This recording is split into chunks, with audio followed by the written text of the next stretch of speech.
Nakatulog na driver ang nakadisgrasya sa nakaparadang jeep at isang babaeng nag-aabang ng masasakyan sa Kapas, Tarlac. Habang sa Quezon, isang pamilyang sakay ng motorsiklo ang namatay sa aksidente. Nasa frontline ng balitang yan, si Gary De Leon. Duguan at wala ng malay ang lalaking yan sa kalsada ng Barangay Vigo sa San Narciso, Quezon.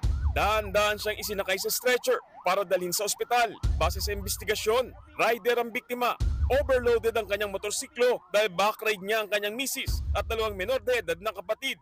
Nawalan umano ng kontrol ang rider hanggang sa bumangga sa puno. Sa lakas ng impact, tumilapon ang apat na sakay ng motor. Dead on arrival sila sa ospital. Iniimbestigahan na ang aksidente. Sa Kapas, Tarlac naman, duguan at namimilipit sa sakit habang inaalalayan ng kanyang kakambal ang babaeng yan. Habang ang kanilang katabing lalaki, walang tigil ang pagdugo ng mukha. Sa di kalayuan, nakahambalang ang isang SUV at pampasaherong jeep. Base sa investigasyon, nakatulog ang driver ng SUV. Pagdating sa intersection, bumangga ito sa waiting shed. Nagdire-diretso hanggang sa nabundol pati ang nakaparadang jeep.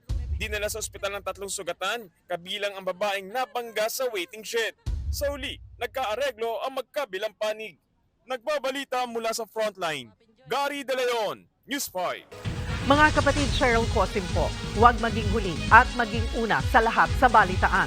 Para sa tuloy-tuloy na talakayan sa frontline, mag-follow at mag-subscribe sa social media pages ng News 5.